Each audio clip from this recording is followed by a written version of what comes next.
l'Agence wallonne pour l'intégration des personnes handicapées présente en diversité.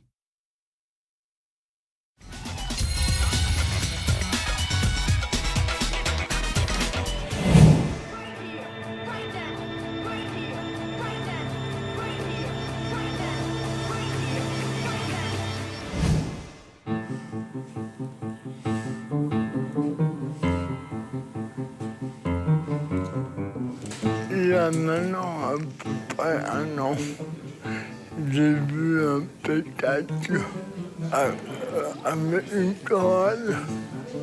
Et l'idée m'est venue là de faire un spectacle qui est différent. Non pas sur le handicap, mais les différents. Beaucoup de gens ont peur des personnes handicapées. On le fait à beaucoup rire, mais on ne les approche pas. On a trop peur d'attraper leur maladie. Et ne me dis pas non. Maintenant, je sais que vous faites partie de ces gens-là. C'est que, maman, bonsoir. J'ai entendu Olivier Vital, qui est un chef de chœur connu et reconnu dans le milieu. Et on a travaillé le projet à deux. Bonjour, je m'appelle Anne. Toi, par exemple, je dois te... Dis-moi. Oui, j'ai entendu. Mais la respiration ne me dérange pas, elle est naturelle. Elle verse quelques larmes, quelquefois à ma place. Quand il y a une belle âme qui veut bien s'attarder, je lui rappelle son frère qui a quitté plus tôt que moi son corps de misère et sa chaise de combat. Je vous vois qui toussez. Et puis d'autres personnes sont venues, comme François Langlois, qui est le metteur en scène et l'homme qui a écrit avec moi le scénario. Il me dit, voilà, je vais faire un spectacle. Lydia et moi, on joue sur scène. C'est un spectacle sur la différence. Il y a 50 choristes qui chantent des chansons qui sont déjà choisies. Les voici. et voilà, il nous faut une histoire avec ça.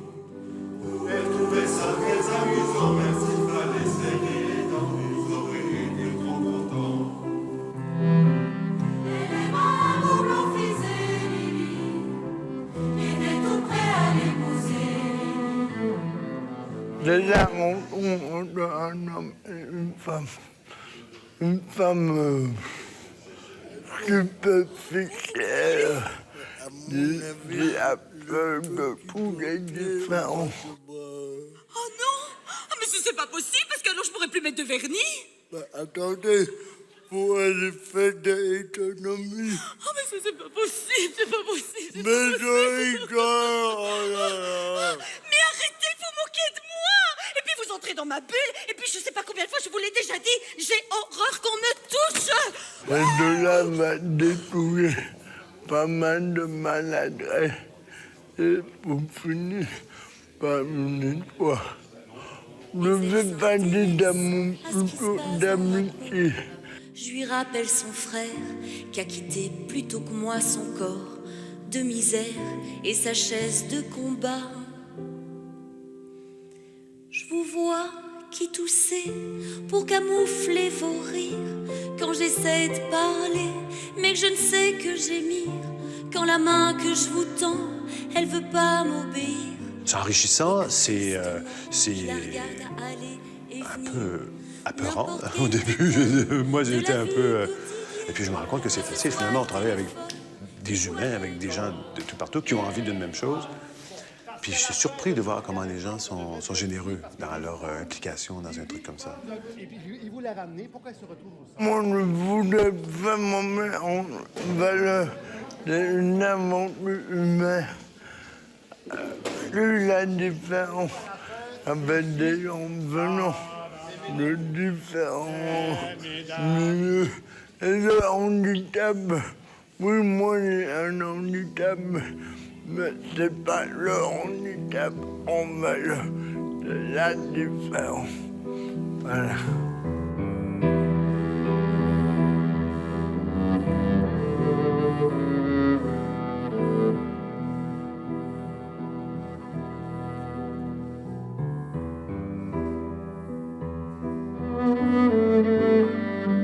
Tout le monde qui passe 5 minutes avec Serge tombe sous son charme. Et c'est génial. J'espère que tout le monde tombera sous le charme de Serge au spectacle.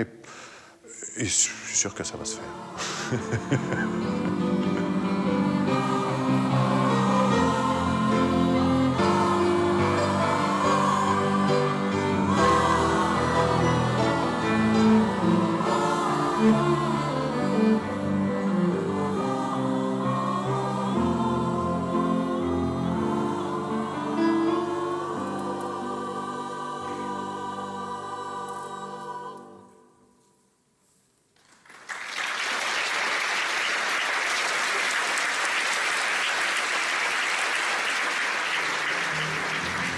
Je ne m'attendrais pas à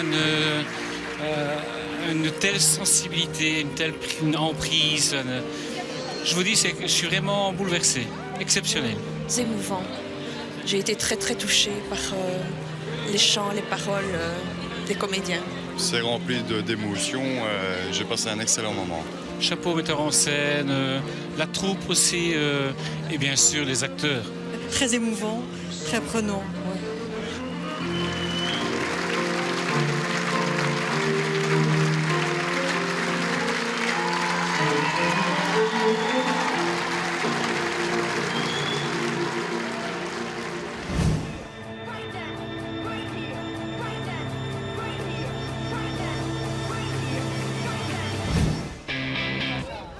Bon voilà, je vais aller chercher les billets. Il y a 20 places mises gratuitement à disposition des personnes non-voyantes via l'ASBL Plain-Pied. Merci beaucoup. Depuis 3 ans maintenant, Mons, déjà à l'époque lorsqu'il était en division 2, ont accueilli les personnes non-voyantes, malvoyantes pour ce qu'est l'audio-description aujourd'hui. Hein. C'était le début vraiment du projet ici en Belgique. Et c'est vrai qu'ils offrent la gratuité pour toutes les rencontres ici, que ce soit des rencontres au sommet ou même les rencontres les moins importantes. Donc il y a chaque fois 20 places qui sont prêtes là, à être utilisées pour le service et l'ASBL Plain-Pied d'ailleurs qui organise tout cela ici à Mons. Alors là je suis en train de déchirer les billets pour pouvoir les passer un à un sous le scanner, ce qui évitera aux personnes non-voyantes de faire la file. Bon, ce qui est sympa c'est que les stewards aussi sont toujours très sympas ici à Mons. Il y a toujours quelqu'un pour me donner un petit coup de main et en l'occurrence ici tourner le tourniquet. Salut. Ça va? Ça va. C'est le festival de Cannes. Salut. Bonjour. Bonjour. 1, 4, 5, 6. Voilà, je te refile les places. Pour notre amour, on regagne les vestiaires pour l'analyse des derniers schémas tactiques qui n'ont besoin que d'une seule chose. Et ce sont les accords. Les résultats du joueur a décidé que ce soit la confusion. J'ai Jean-Marc, j'ai fait la distribution des casques auprès de chaque participant, quoi. Pour que Jean-Marc puisse arriver à temps et qu'on puisse commencer le match, que tout le monde soit bien installé avec son casque. Je vérifie si tout marche. S'il y a un souci, j'envoie un SMS à Jean-Marc qui fait la correction. Moi, j'aime bien le football, donc j'ai toujours suivi les matchs de football. Mon papa jouait, mes frères, donc j'allais toujours au football. Et quand j'ai appris qu'il y avait football et mon mari étant devenu malvoyant, j'ai aidé et j'ai aidé Jean-Marc. Donc le système c'est très simple, hein, c'est un système d'émetteur classique onde radio avec un émetteur ici en tribune de presse, un micro casque pour que je puisse m'entendre aussi et puis il y a des commentaires à destination des personnes aveugles, non-voyantes, malvoyantes qui sont situées n'importe où dans le stade et qui ont un casque et qui reçoivent donc via les ondes radio les commentaires. Une fois qu'il y a, nous sommes en zone D, on n'avait pas le choix. Un homme face à lui, une feinte, à mon avis, pour le passer, il centre de son pied gauche, voilà, c'est fait, c'est pas mal, c'est pour qui? C'est pour personne, il n'y a personne là-bas, c'est dommage. C'est grâce à ça que j'ai pu commencer à venir au stade, parce que sans la description, je ne serais jamais venu.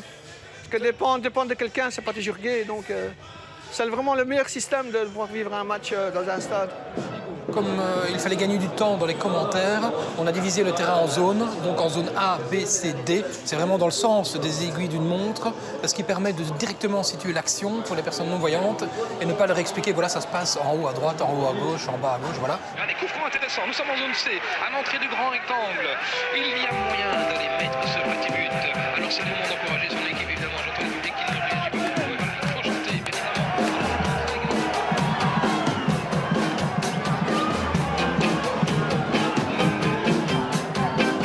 Pour le Costa-Rica, pour perpétuer dans le grand rectangle, il a besoin du droit, il shot, il marque.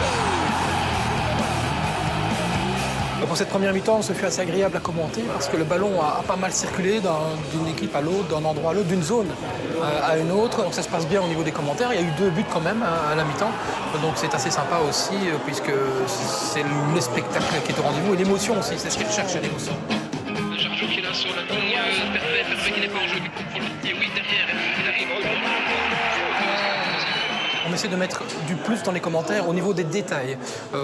Donc par exemple, si un joueur tombe et qu'il arrache la moitié de la pelouse, on va peut-être parler de cette pelouse qui est arrachée parce que nous, ça fait partie de ce que l'on voit et donc on n'en parle pas généralement, mais là, ça fait vraiment partie aussi du geste du joueur d'arracher une partie de cette pelouse. Et on essaie vraiment de décrire, vraiment de remplacer leurs yeux par rapport à tout ça, quoi.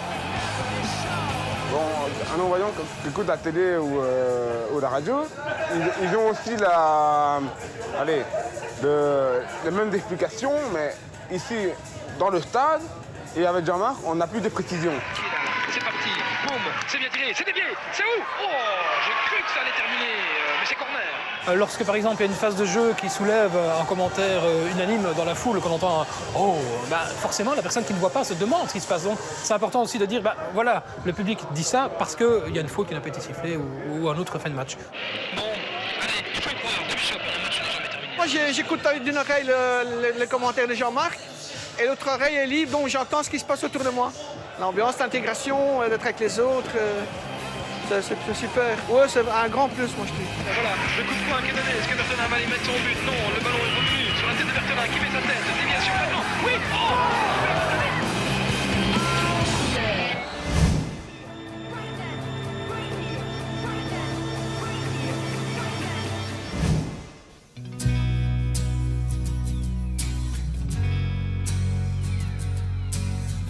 Je trouvais que comme aumônier de l'aéronautique et comme pilote, c'était intéressant de pouvoir offrir, je dirais, des journées de sensibilisation un peu à l'aéronautique et au monde de l'aéronautique, et particulièrement auprès des personnes handicapées qui n'avaient pas l'occasion de pouvoir faire des activités comme celle-là. Alors, c'est ici que le commandant de la base surveille tous les trafics des avions. Là, on a un avion qui va normalement... On avait en fait le projet sur le site internet de la WIP, où les résidents pouvaient en fait prendre part des vols et on a donc estimé que c'était un projet super intéressant pour la plupart des résidents qui sont dans nos murs. La condense, le dernier vent toujours sud-ouest.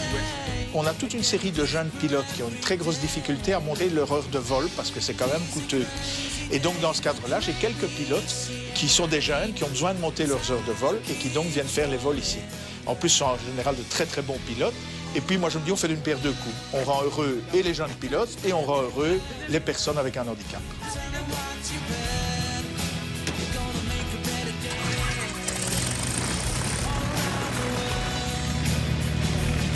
Donc aujourd'hui on a décollé de Serfontaine au sud des barrages de l'Odeur. Donc après on va vers le nord pour faire un petit tour des barrages de l'Odeur.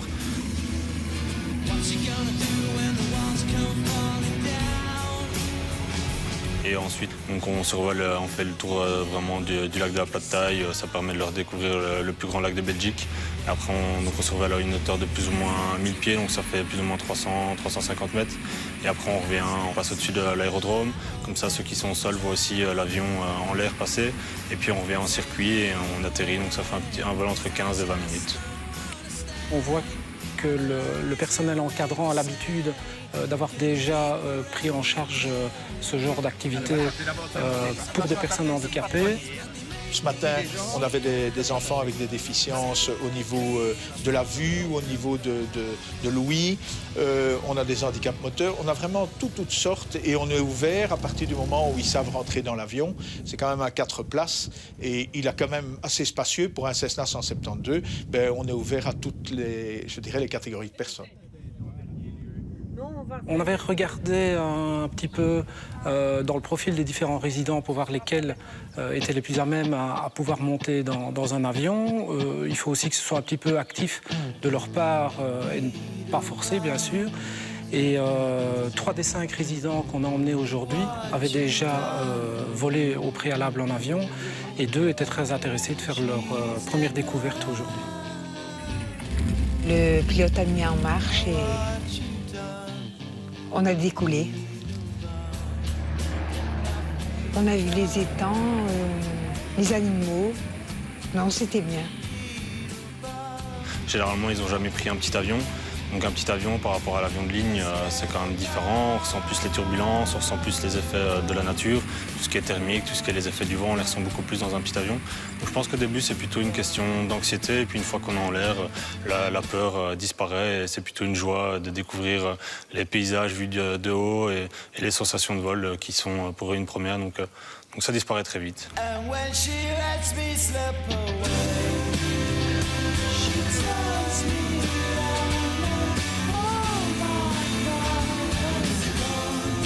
Ça s'est passé bien, très bien.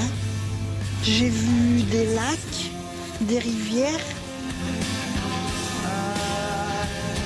des maisons. Donc en tout cas, les résidents sont hyper enchantés pour la plupart, soit d'avoir pu revoler, soit d'avoir effectué leur premier vol.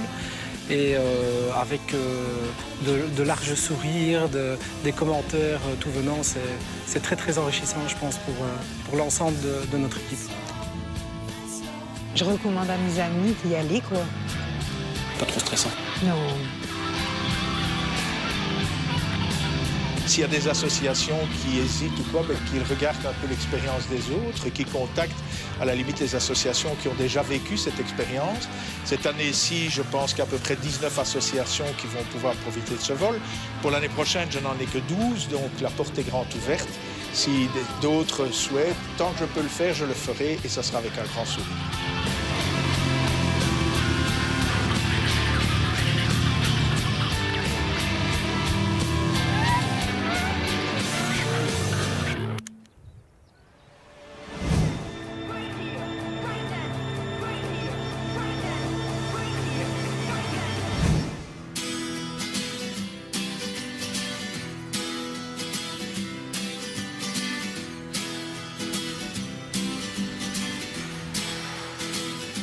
Le Trait d'Union est une entreprise de travail adapté qui occupe essentiellement du personnel handicapé, ici sur Moucron. On occupe 190 personnes et on est spécialisé dans tout ce qui est manutention, conditionnement, en règle générale. Pour débuter, en fait, on doit déjà expliquer ce que c'est que la cellule d'accueil. C'est vraiment un outil pédagogique et c'est la liaison entre l'handicap mental qui sort de l'école et le milieu du travail, en fait. Donc, c'est-à-dire qu'ils peuvent, durant 2 ans, effectuer des contrats d'apprentissage professionnel, ce qui leur permet, puisqu'il n'y a pas à ce moment-là de production qui leur est demandé, ni de vitesse, mais juste d'acquérir les éléments essentiels pour arriver à savoir bosser dans l'entreprise par la suite. Tu te souviens ? Tu devais donc coller l'étiquette juste en dessous. C'était un point précis. Donc là, j'ai marqué sans problème pour toi. Donc là, tu as le petit bonhomme. De quelle couleur ? Bleu foncé. Donc, ça veut dire que c'est... Bien. Voilà. Ensuite, savoir filmer. Alors là, ça n'allait pas du tout. D'accord ? Donc la cellule d'accueil, en fait, c'est pour les gens qui commencent le travail au Trait d'Union, qui n'ont jamais travaillé, qui sortent de l'école. Donc, comme vous voyez derrière moi, ces gens font d'abord des travaux très simples, sous supervision permanente d'un contremaître. Après, petit à petit, ils s'affranchissent et commencent à faire des travaux tout seuls.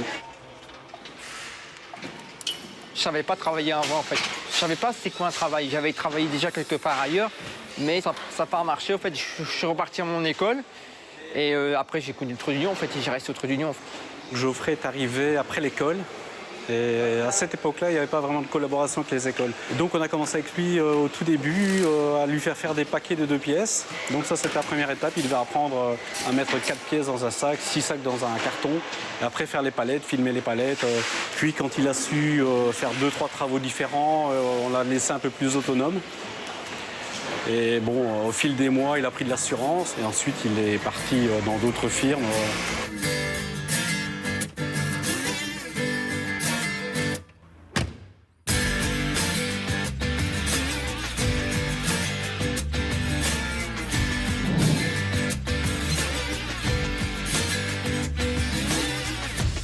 Je pars du matin chez moi, j'arrive au Trou du Lion, je pointe, on prend la camionnette, on arrive ici, on dit bonjour à Jack, le chef, on reste poli avec les gens qui sont là.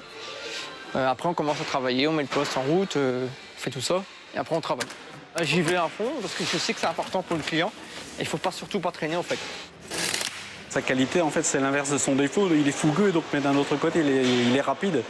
Il travaille toujours, il est toujours actif, il demande toujours ce qu'il y a à faire. Ça, c'est vraiment sa qualité principale, je pense. Dans l'entreprise, Geoffrey fait surtout de l'emballage des profilés plastiques. Il les met par quantité dans un certain carton. Et c'est toujours assez correct et on est très content de lui, en fait. La technique, il y a juste mettre sur la table, des cartons sur la table, mettre des pièces sur la table, fermer la boîte. Après, il faut passer aussi en graffeuse. Et après, c'est fini les 2 pièces, les 2 côtés, je veux dire, on met sur le rack. Ça peut partir à New York, ça peut partir chez tout partout, en fait. Ce sont des pièces assez différentes, donc il ne faut pas qu'il se trompe. Et donc, il est vraiment autonome et il suit vraiment une machine du début à la fin, une production du début à la fin. Donc c'est une entreprise où il n'y a pas... C'est pas comme chez nous, le risque d'erreur est 0 là-bas. Hein. Je croyais pas que je vais arriver, au fait. Je croyais pas que j'aurais gardé mon boulot. Je croyais que dans 2 ans, 3 ans, c'était fini, au fait. Il y a beaucoup de gens qui me disaient que c'était impossible. Et j'ai fait des cours aussi spéciaux et je suis arrivé, au fait, comme tout le monde. On sait arriver. En se battant, on arrive. On arrivera toujours. Mais il faut se battre. Il ne faut pas déposer les bras, ça ne sert à rien. Ça sert à rien du tout. Là, des fois, on se dit, on a envie d'arrêter. Non, il faut continuer à se battre. Ah, je pense qu'il n'a pas de problème entre lui et les autres ouvriers. Même à midi, ils mangent ensemble. C'est comme un ouvrier qu'on connaît depuis toujours et qu'il est intégré bien dans la société, en fait.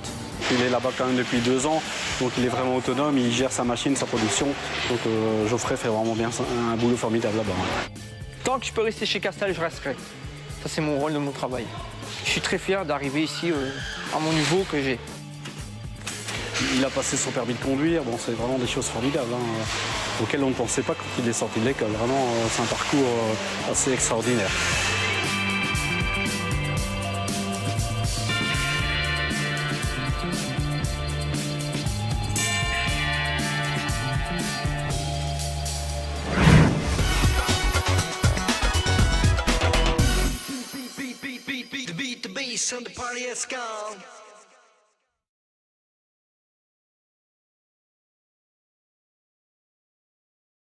Pour toute information complémentaire, rendez-vous sur le www.awip.be ou formez le 0800 160 61.